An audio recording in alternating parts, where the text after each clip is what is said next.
Okay, so let's get started. Good evening, everybody, and welcome to the seventh session of our seven-part series, The Fall Semester with Mark Schenker. Nice to see you all out in Cyberland, and I think it's been a great series, and tonight's going to be quite interesting, very interesting book. I hope many of you had a chance to read it. One thing to mention as we're closing up the series, once again, our thanks to the Quigley family. These literary series are made possible by the generosity of the literary series in memory of Amy Quigley. With that, I'm going to turn it over to Mark. I will tell you that Mark and I have been talking about his next series. Nothing firm on the dates, but will be very soon. Let's just say starting in late January, probably every other week for a few months. Another multi-part series, and you'll find out all about it well in advance, and hope to see you there. Mark. Thank you, Michael. So let me say again, as we wrap up these seven sessions, that it was some months ago that Michael, who is really an excellent collaborator, I'm not saying this to flatter him, it's just true, threw out the idea of whether I might do a series on Utopia. And then he was very supportive and generous when I mentioned the titles. He said to me when we were in our warm up a few minutes ago that some people wondered why I didn't pick some other more well-known 1984 or Brave New World or Voltaire's Candide. I was trying to do a mix of books that were well-known and less well-known. When you pick a topic as broad as Utopia, you can imagine the thousands of permutations you could have with seven books. I regret that I was only able to work two women authors into the list. Let me say, if you'll indulge me for just a moment, October through November, a week or so before Thanksgiving, is always my most scheduled time. This particular October, in the 31 days, I had 19 events, some of them with you. And in looking over the names of the 40 plus people tonight, I fear that some of you are with me now for the second or maybe the third time this week. This is an unusual week in that I've had something Monday, Tuesday, Wednesday, Thursday, Friday. So I'll share with those of you who weren't at the library where I said the brief story I'm about to tell you. I was in the parking lot after a library talk with one of my followers, I would say, and my teenage son was with me, but not really part of the conversation. And this woman said that she goes to the Wilton Library in person. This was way before COVID, and the Westport Library, and she's a member of two different of my groups. And my son said to no one in particular, "That's an awful lot of Mark Schenker." He just couldn't believe someone would want that much. So let's begin by my asking, who would like to volunteer and give a quick 2 or 3 minute summary of the plot of this novel? That's a joke. Um, I have told you before that I believe you can run a very good conversation about any book by asking only two questions. The first of which is, what is this book about? And the second is, what's it like to read this book? I wonder if we could start, and I mean for you to answer this question, what is this book about? Obviously, it is about Utopia, and obviously, it is about books, libraries, the transmission of texts, actual physical artifactual text from one generation to another. Some of those things are clearly obvious. He dedicates the book to librarians. There's a library in the novel, the transmission of a text, a not true text in the context of true culture. Um, the heroes of the book are of this book are the people who value books. The folio is number 24 for the same reason that there are 24 books in the Odyssey and 24 books in the Iliad. There were 24 letters in the Greek alphabet. So it's a kind of A to Z. 24 is the sort of epic number. And I'm sure Anthony Doerr had that in mind. So besides the obvious and important themes and issues of Utopia, and readers and transmission of not just a story, but the actual document, the actual paper, the actual book. What is this book about? Can we just mention some other things before we get into our conversation? I'm hoping this will be more like a conversation, not just because this is a very recent book in terms of the books we've been doing. This is published in 2021. He's an author well known to many people from All the Light We Cannot See. I would recommend to you, if you've read that book and liked it, he has several collections of short stories, one of which, The Shell Collector, I think is an excellent book.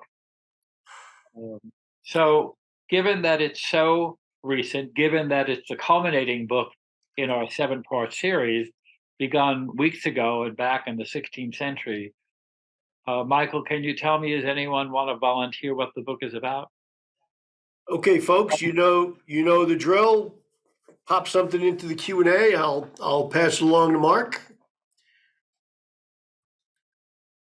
One thing while you're doing that, I'll just mention something that I that I mentioned to Mark earlier on, that I had a project when I was getting the library masters in a special collections class where the assignment was to write the biography of a book from its inception to old age, essentially following it like it was a person. And it was a lot of fun. It didn't have to be a real book, but following in my case, it was a real book that there's no copies of in existence anymore. Aristotle's book on comedy, but to follow it from a manuscript to something that was published in the Middle Ages to something that ended up in a monastery and ultimately ends up hundreds of years in the future in an exhibit at a special collections library at a university. So the concept of following the Cloud Cuckoo Land book through its life in this book is something that's very interesting, I think. So, do we have any volunteers yet, Michael? Don't have any volunteers so far. Okay, so let me say, in the interest of time, I don't want to waste your time collectively. So, in addition to being about what I said, is there such a thing as a utopia? There's a utopia in Aristophanes' The Birds, the most famous Greek comedy. It's a very funny play. There's a utopia that the drunken Ethan thinks exists, and in the context of his story, Diogenes' story, that he writes to buck up the spirits of his dying niece. So it's going to be ridiculous and outrageous. There's a utopia. The utopia of the modern world, looking to improve yourself, but it's also about autism and people who are on a different uh, cognitive experience of the world. It's about war, the siege of Constantinople, which effectively ended the Middle Ages, ended the Byzantine Empire, the emigration of Byzantine scholars and artists and craftsmen into Italy and Greece, began the Renaissance, because those people had knowledge in their part of the world way in advance of anything that was in the 13th, 14th century Europe. So there's the siege of Constantinople. World War II is referenced. Dino lost his father. The Korean War that he fought in. Eco-terrorism as another kind of war. The idea of climate change is everywhere throughout the book, that leads to the eco-terrorism um, of Seymour. Science fiction, science fact, virtual reality, civil artificial intelligence, the power of fable, of myth, the idea of paradise. The realty company is called Eden, another kind of paradise utopia. And of course, you know that often in literature, the first place in Genesis where human beings lived sometimes is called paradise, or sometimes paradise is referred to, which is emphasizing the positive qualities. But if it's the Garden of Eden, then Eden, almost always the implication is about the fall. It cuts both ways. Paradise is lost, of course. Uh, the struggles of being a single mom get some attention. Same-sex relationships, um, the idea of survivalism, and certainly the idea of the role of children relative to adults. The children in the library educate Zeno, who has a surprisingly ancient Greek name. He is worried about getting it right.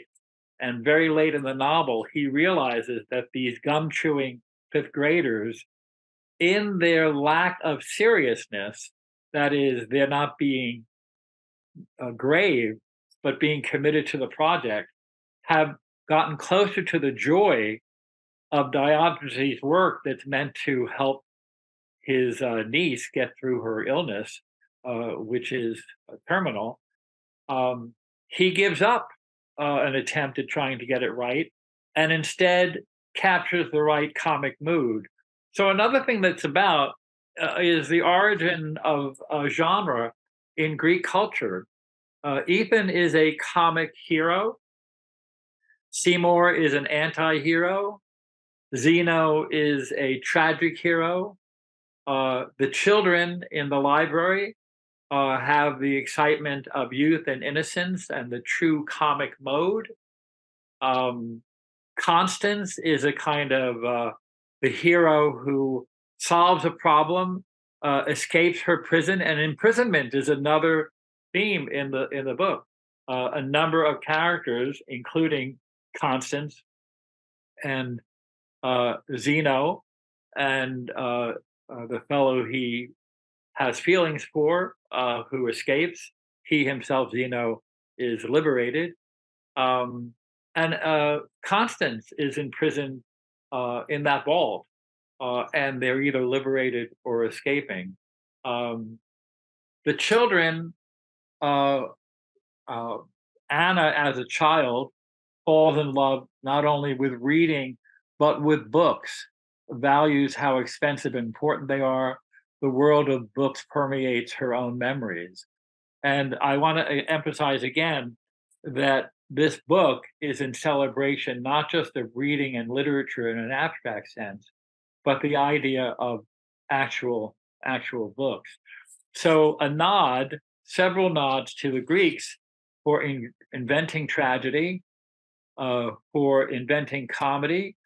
People like Shakespeare wrote in both modes, and it's a celebration of the um, multifarious view of human nature that you find in the ancient Greeks. I think this book is about all those things and about taking utopia seriously and not too seriously. So I'm going to point out some things to you that I think are of interest because this book is too big and too um, has too many parts for me to try to summarize it from beginning to end. But one thing that might not have struck you is that one of the constant characters in the book is Constance, who, after all, is in a book that begins with Constantinople. And if you didn't notice the constant in Constantinople, it doesn't, it comes from Constantine, but, and the constants in Constance, and the fact that she's the person the book ends with in her constant commitment to her view of the world and this folio, this 24 folio book. I say that if you didn't notice that there is more than a pun on the figure who goes out and comes back home. Now, it turns out she's never left the planet, but she doesn't know that. And she makes the most ancient of heroic journeys. She goes out and she comes back. The supposition is so did Ipan.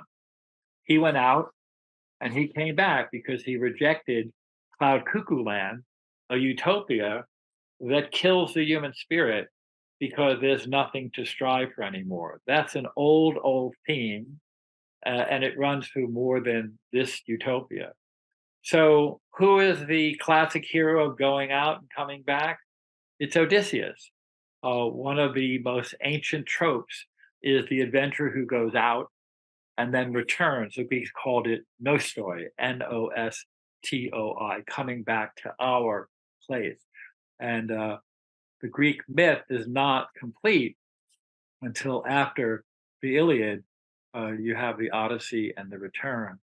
Um, Constance comes back to family, one child born, one child coming, and she's about to read this book, the folio book, which is ludicrous but true.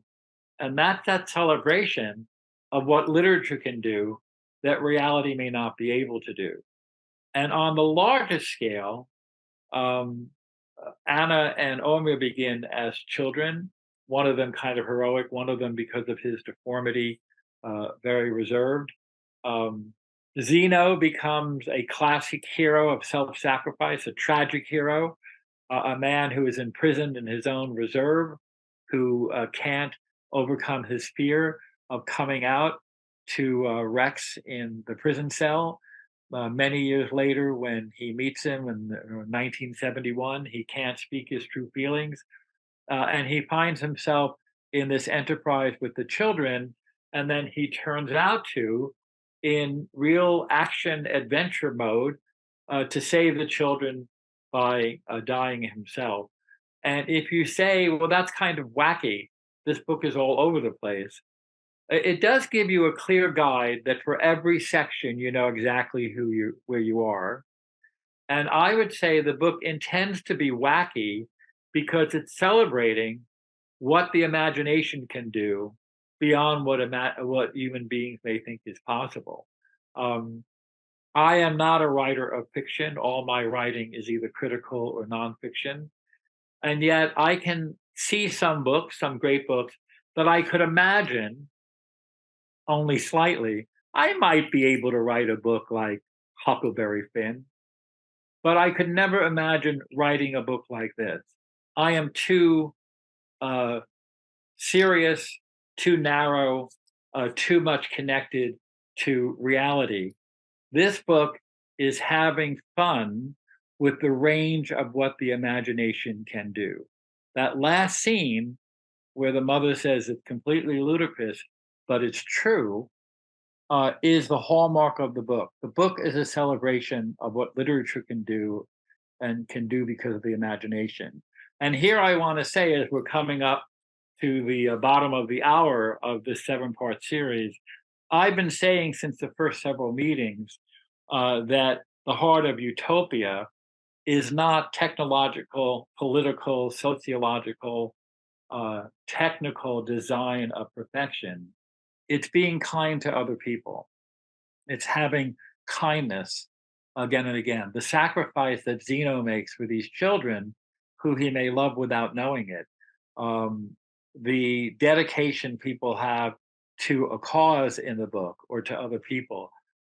Anna's relationship with Maria, her relationship with Omir, who wind up having a very positive life, Constance's commitment to her own family, and that community that they're in, the QAAANAAAQ, is a palindrome. You might have noticed that. However you pronounce it, it reads the same way backwards and forward.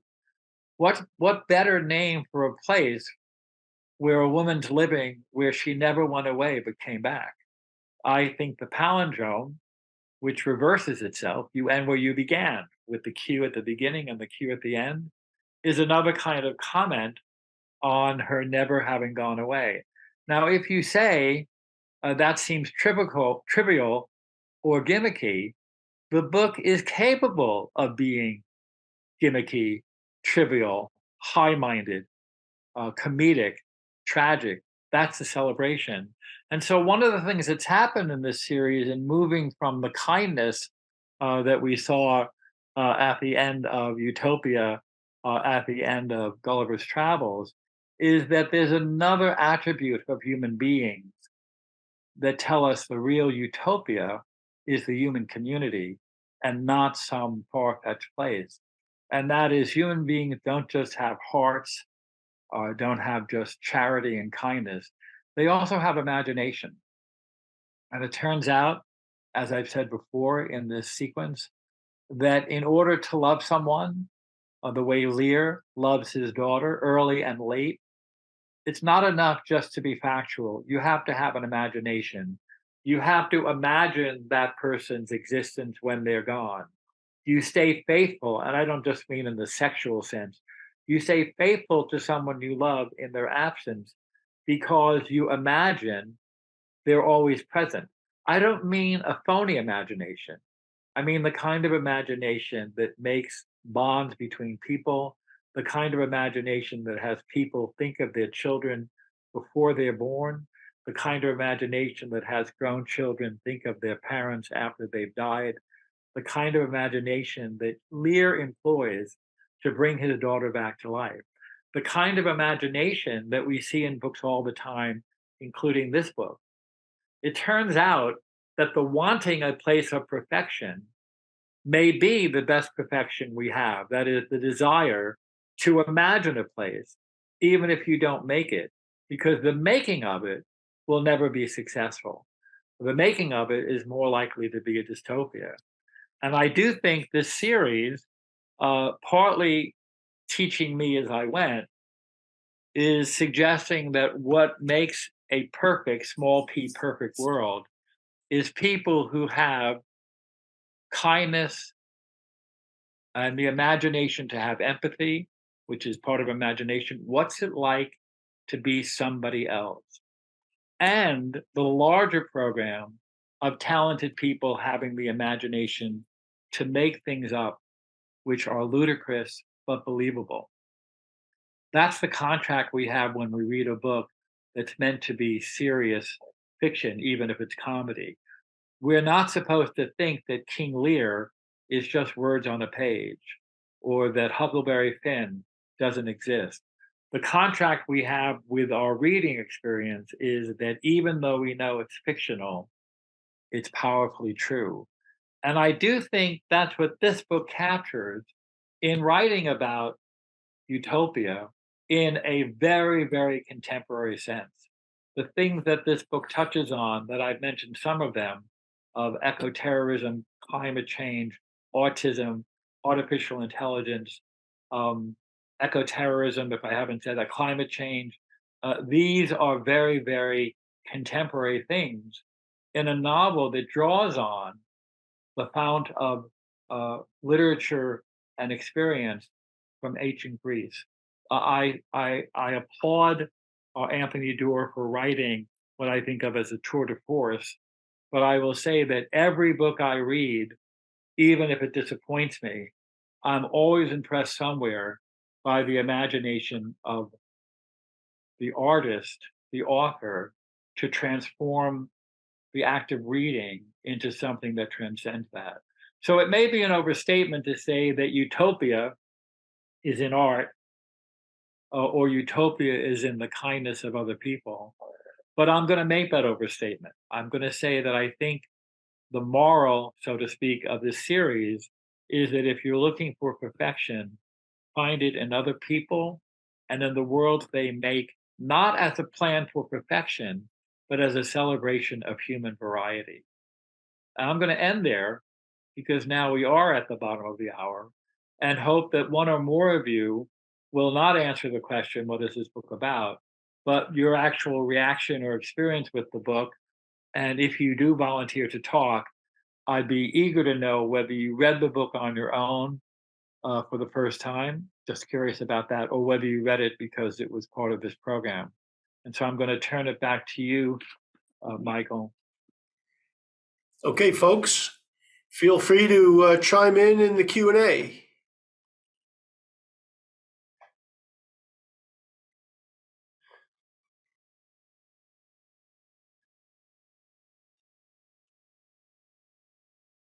I want to say, I'm just filling time. I want to say that when Zeno realizes he's being much too demanding and much too narrow, and he thinks of it as perfectionism in this project, And in the final pages of one of the late chapters, he imagines the bubble gum chewing, sweaty fifth graders, and realizing that the suggestion that this has to be a book in which Ethan leaves paradise, leaves Utopia, and goes home because it's meant to amuse and help a dying girl. I have, in my experience as a parent, all my children now are in their 30s and 40s, many times caught myself in trying to help them with a school project where I was over serious and trying too hard to make it great. And all my kid wanted was to have a good time. And I can't be the only parent who caught himself thinking, I'm not doing this right. I should be doing this for her, which is letting her make the mistakes and have fun and make it messy, instead of being the dad who wants everything to be perfect in this exhibition or project. I've got a comment from Patricia, Mark. Okay. For me, the book is about assembling the many pieces that make it up, rather than about the mind or inner workings of any one of the characters, all of whom remain rather simple. The characters never seem very real to me. I have to disclose that I did not get beyond page 104. By contrast, a novel like Middlemarch manages to explore the lives of many characters and create a large pattern in which each of the parts illuminates the others. I read it all the way through to the end of that long book, and I had read it once before. Okay. So, Michael, just tell me, did I understand her to say that she's saying she didn't get past about page 100 here? Correct. Yeah. So, I have absolutely no opinion about that. No one has to read the book to be part of the series. The good news, who is that? Who contributed that? Patricia. Patricia, yes, known to me. Hi, Patricia. Thanks for the comment. I will say the good news is you don't have to choose between Middlemarch and this book. And Middlemarch is a book that is written in earnest. It's one of the great novels. Virginia Woolf said one of the few novels for grown-ups, and I mean that too. A very different kind of book. Middlemarch is not celebrating the power of the human imagination. It's doing it. But Anthony Doerr is writing from the point of view of 2021, when the world is a much different place, and people have already established that Jane Austen and Virginia Woolf and George Eliot and the Brontes, I'm using all women purposely, are magnificent writers. Uh, he's doing something else. He's looking at a society in our present day and imagining a society in the future where the question is, what's happening to books? What's happening to the transmission of knowledge? What's happening to people not actually holding paper in their hand? And he's trying to say that it will be characters who are not very deep. I think he does mean this to have types. I mentioned that each of the different main characters fill a kind of genre form. The hero of this book is not Zeno or Anna or Constance. It's books, it's literature. And he has an agenda, I read into it, that George Eliot does not. George Eliot wants people to realize that in the absence of a Christian faith that she and many of her contemporaries no longer believed in, what we depended on was fellow feeling. That's part of what Utopia is about. It's part of what Gulliver's Travels is about. Doerr, is writing about a different component of what I'm suggesting is Utopia, which is to celebrate the fecundity of the human imagination, even if you just want to be wacky. And so I don't think any of these characters have a lot of substance. I think the book challenges you, but also guides you in reading through three very different time frames. If you said to someone, I read a book that is set in the fall of Constantinople, 15th century, 15th century, in the contemporary world, and in the future on a spaceship that turns out not to be a spaceship, they may not be inclined to say, oh, let me get a copy of that. But I hope there's more than one of you in the crowd of now 54 who found the book exhilarating, because I think that's what it's meant to do. When uh, the phone call discontinues because Zeno has run so far that the bomb has exploded, and the children have been saved. That's a trope from an action adventure hero. That you're not going to expect that this novel, beginning Constantinople and on the Argus, you're not going to expect that it's going to end with something that could be out of a James Bond movie. That's part of the wackiness that says, look what literature can do. And it may not be believable, but it is you're capable of experiencing it in your connection to his imagination, and that's a high bar because there are books that are about everyday people that are absolutely not believable. You may know some people in your real life who are not believable. I could give you a list. Other comments? Yeah, I've got a few. Uh, just a second. Okay.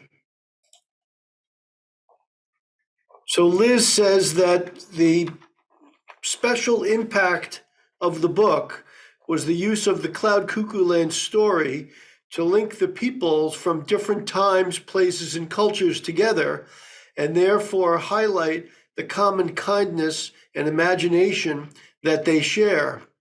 And then she had a follow-up line that says, to me, it linked the name of the rose to 2001: A Space Odyssey.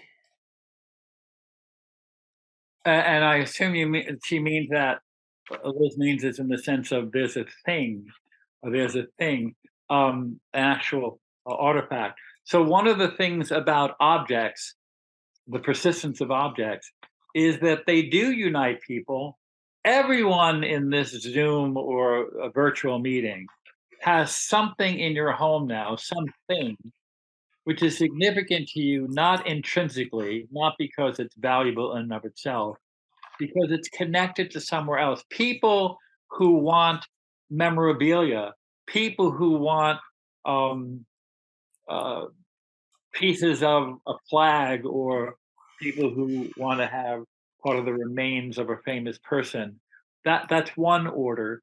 But things like having a book that your grandparents had, and it's the fact that the book is actually still here that connects you.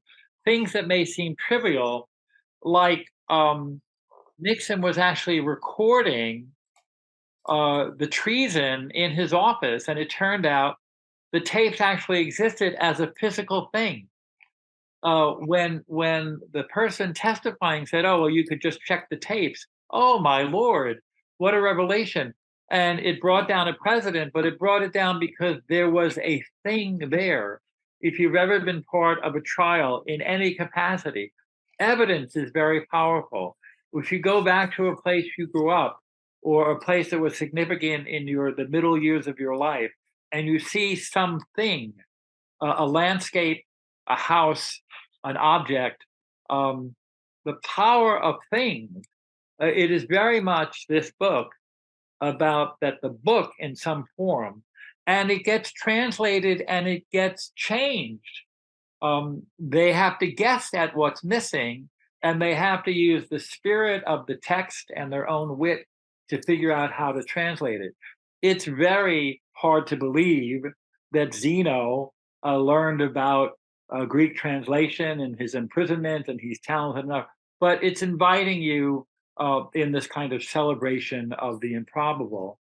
Um, the French word for translation, French is the only language besides English I have any aptitude in, is traduire, to translate. It comes from the same root, trad, as tradition. And it turns out that we may think of tradition as passing the same thing down from generation to generation. But in fact, tradition is a constant translation, because as you move through time, as you move from one place to another, my Italian foster mother's mother taught her how to make spaghetti sauce.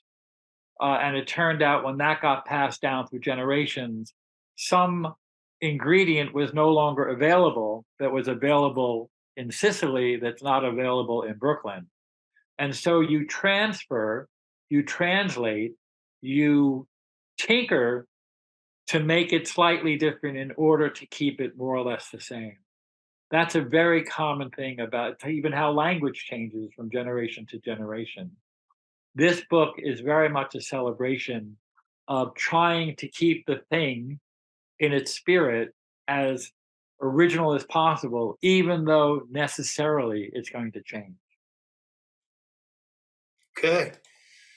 So Becky and Rob say that it seems to us that this is about going home again, being part of a community, and caring for others. We read the book twice for our book club, and it was a slog for some because of the structure, but we found it brilliant. So I wonder if I could learn. I'll say something, but in the fullness of time, why you read it twice? I don't understand what that means. I'm not against it. Did you mean you read it years apart? It couldn't be too many years apart. Did you mean that people wanted to go back to it? I'm curious, but it is about going home. And as I said, one of the oldest patterns is about going out and coming back. The adventure, which is a great part of human experience, you want to go other places, but you want to come home. And one of the ways you register that you've been away is that you get to come back. That's a very important kind of thing. And home, in the broadest sense of what you know best, you want to be in exotic places and you want to come back. And you notice that a number of these books, Utopia is some distant place, some place that you may find on a map or may not. It takes a traveler to go there. It's not something that's just down the road. Part of the appeal is it's not supposed to be the same old, same old. It's supposed to have, Michael and I were talking about that we could have done Lost Horizon, 1930 something, as part of this series. Um, Shangri-La, why isn't Utopia someplace that's next door? Because that's not the nature of what the imagination is seeking.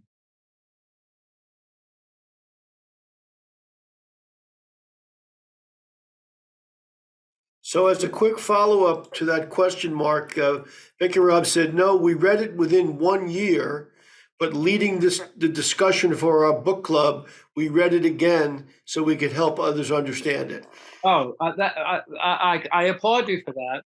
I have been now leading several book clubs for more than 20 years, and people come and go, and sometimes they go. They don't just move outside. Well, they leave this world. And sometimes someone will say, I know you all did Anna Karenina back some 18 years ago, but I wasn't in the group then.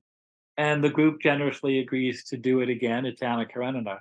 But sometimes a group will say, we all remember when we did such and such. Middlemarch is a good example, a masterpiece. I'd like to do it again. And of course, the great thing about literature, unlike the news, is it's meant to be read more than once. And that idea of reading the same book twice, the book changes because we change. I read Middlemarch as an undergraduate because I was an English major, and I was one of these kids who liked reading and actually read the book, which is not true of most of my fellow students, including those who were English majors. And I, of course, have taught it several times since. A couple of years ago, one of my colleagues at Yale, whose background and degrees are in journalism, said to me she regretted that she never had the opportunity to read Middlemarch in school. And I said that if she wanted to, we could read Middlemarch together. I've taught it, but I would reread it. And I said I wouldn't teach her, we're colleagues, but I would be a source of more information than she had. And we read it over many, many months. We were both working full time. And it probably took us 10 months or something to read it. But we would meet for an hour, sometimes over a meal. And we read Middlemarch together and talked about it. And it was very, very fulfilling. And it might have been my third or fourth time through, lost none of its power. Yeah, certainly a tremendous book, could be reread a number of times. Susan says, I read it when it first came out, so my memory of the details is a little hazy. I enjoyed it, but perhaps partly because of all the topics he included, it felt like it was a template for what could have been a many-volumed series. Yeah. So remember that Constance figures out what she needs to know because she has access to a virtual library. And the children in Idaho are in a library. And Michael, you're probably home now. Are you still at work, Michael? Yeah, I'm in my office. Yeah. Yeah. At the library? Yeah. So Michael's in a library. And you know, if you think about an actual brick and mortar library, think about all the information that's available in the books in that library. Forget the non-book stuff. And then you add to that all the virtual digital knowledge.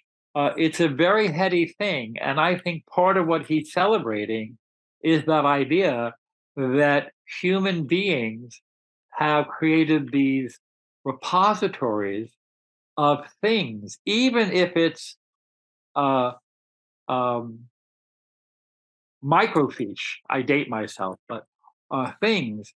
And I also want to say, I think everybody in this room has had an experience where you have a book that you've marked up because you love it, maybe from your school days, maybe from your adult years. And when you go to look for a passage, you remember that it's on the right hand side of the page near the bottom. I've had that happen countless times. I'm sure you've had that happen. That you see on the physical act of the book where it is, the thing that you're looking for.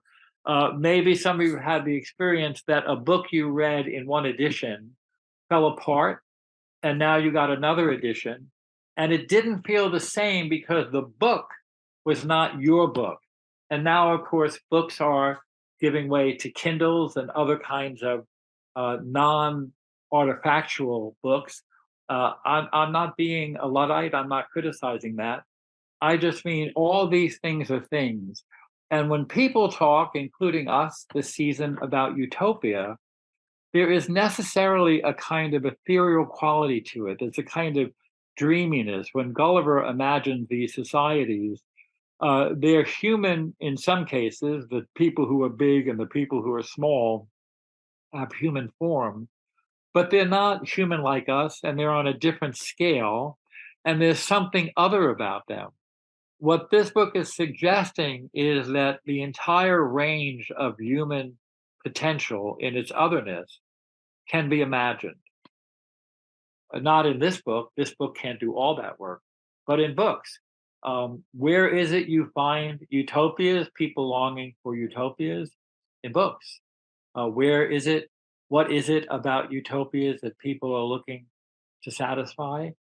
They want to be happy. They want things to be better, easier. I said some meetings ago that it's the very longing for utopia that suggests that it can't be found because there's a dissatisfaction of wanting something different, or like Oliver Twist, wanting more. But literature can give you more than you have. Literature, in its imagination, in inviting you to feel empathy for people who don't exist.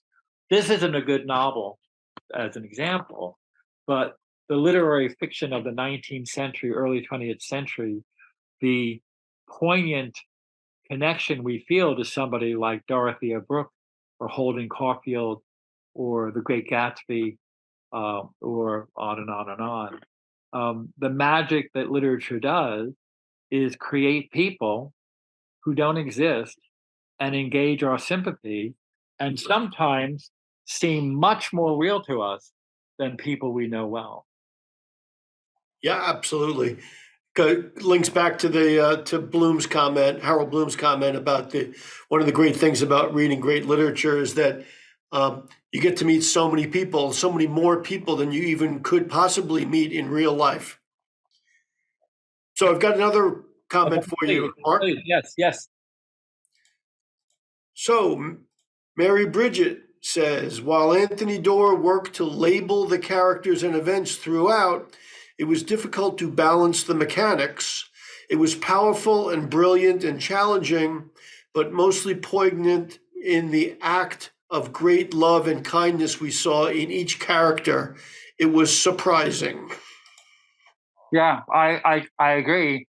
And I would add another value in the book, which is survival and persistence. It turns out that one of the negative characters, the anti-hero Seymour, who is murderous, and he is um, neurodivergent, we're told, and so he marches to a different drummer. But even he feels remorse, and in prison, he commits himself to try to work on the project that the children were working on. Even he has a kind of reclamation. Constance, of course, is content, and she makes it through.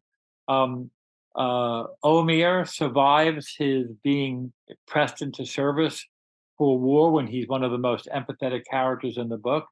Um, One of the things is not just the folios, but people survive, people persist.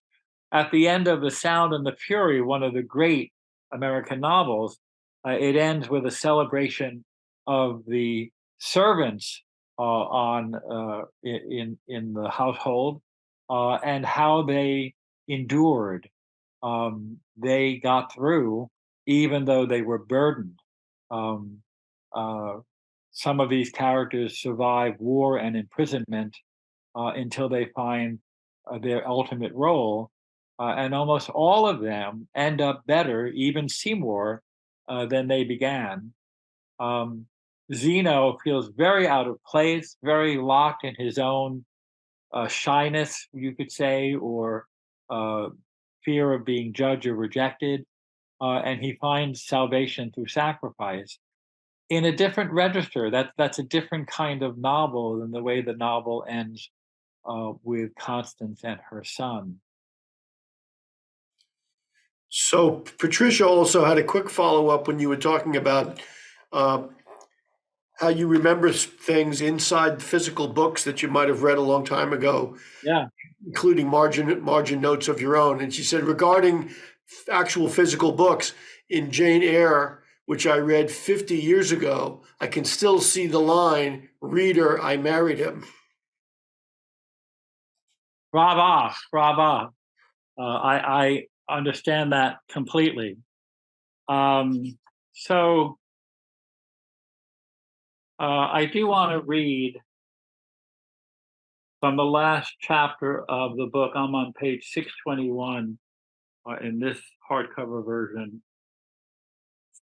She has just read the word paradise, which means garden. When she is done, she sits in a weather faded nylon chair, and the boy brings the book over, and she pulls her pant leg. His eyelids grow heavy, and he fights to hold them up. He says, "You tell the story." Sorry, I skipped a page there. She looks at him, his round cheeks, his eyelashes, his damp hair. Does the boy sense already the precarity of all this? She hauls him into her lap. Go to the first page and do it properly. She waits for him to turn the book right side up. He sucks his lower lip, then pulls back the cover. She runs her finger under the line. I, she says, am Ethan, a simple shepherd from Arcadia. And no, no, says the boy. He bats the page with his hand. The voice with the voice. She blinks. The planet rotates another degree. Beyond her little garden, below the town, a wind hazes the tops of the swells. Her boy raises an index finger and pokes the page. Constance clears her throat. And the tale I have to tell is so ludicrous, so incredible, that you'll never believe a word of it. And yet, she taps the end of his nose. It's true.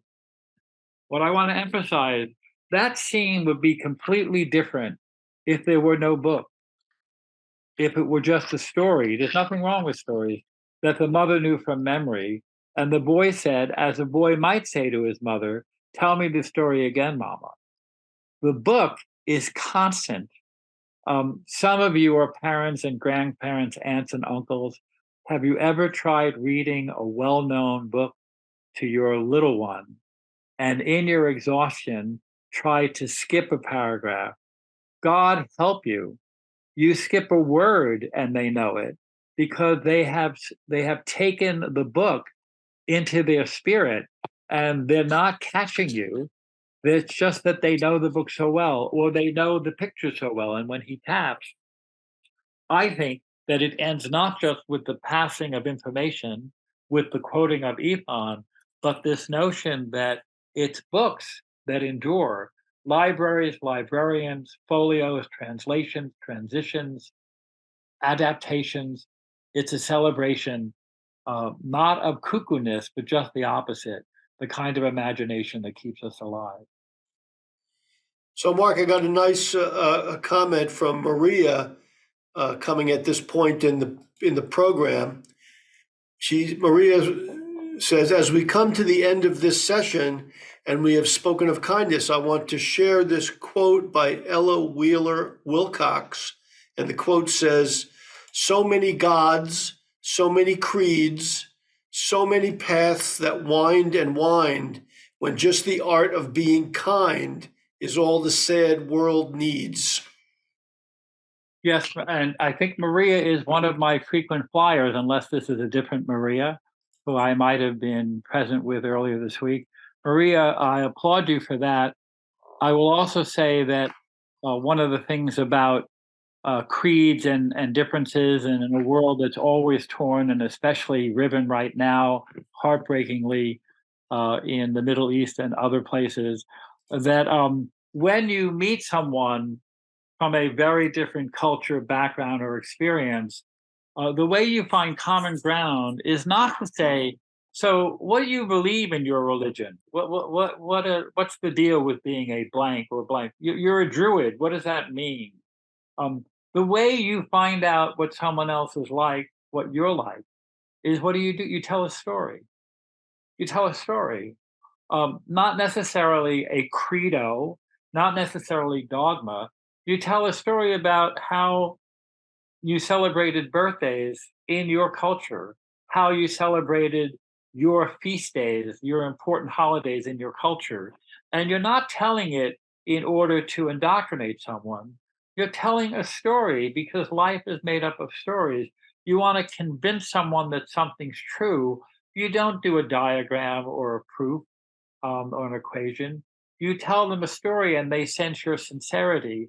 And one of the ways that stories are encoded, one of the ways they stay the same, even as they change, is through books. And I knew when I designed this course, because part of the deal is I have to give Michael all 7 titles before we begin. I enjoy that. It's like writing a college syllabus. I knew we would end with what I see as a bang. You may not have enjoyed this book as the culmination of the series. I'm happy as a pig in slop because when I read this book, I thought this is a writer who understands exactly what he's doing in writing a moving, wacky, very serious book about books. And that's going to be my curtain line. I'm going to thank Michael again for his generosity and his partnership. I'm going to thank the many of you, now again, 51, whose names I see from meeting to meeting, even though I don't have faces to put with them. I'm going to thank you for your persistence and say that I'll be very happy to be back at the end of January, I think, with a series that I think I am very excited about and I think that you will like. And I will only say that it brings together 2 very different cultures and its literature separated by hundreds of years. So I'm looking forward to that again with gratitude to Michael. So there'll be a number of holidays between now and then. So I wish you well in all of them. And I imagine that I will see you in this virtual venue in the new year, unbelievably 2024. Amazing. Thanks very much, Mark, for a great series. And thank you, everybody, for attending. Many of you, probably almost everyone, by my count of looking at names, came to all 7, which is fantastic. And as Mark said, enjoy the whole holiday season. And after the new year, or probably shortly before the end of the year, you'll see an announcement about the spring semester with Mark Schenker that will be starting at the end of January. Thanks again, everybody. Have a great evening. Bye, everyone.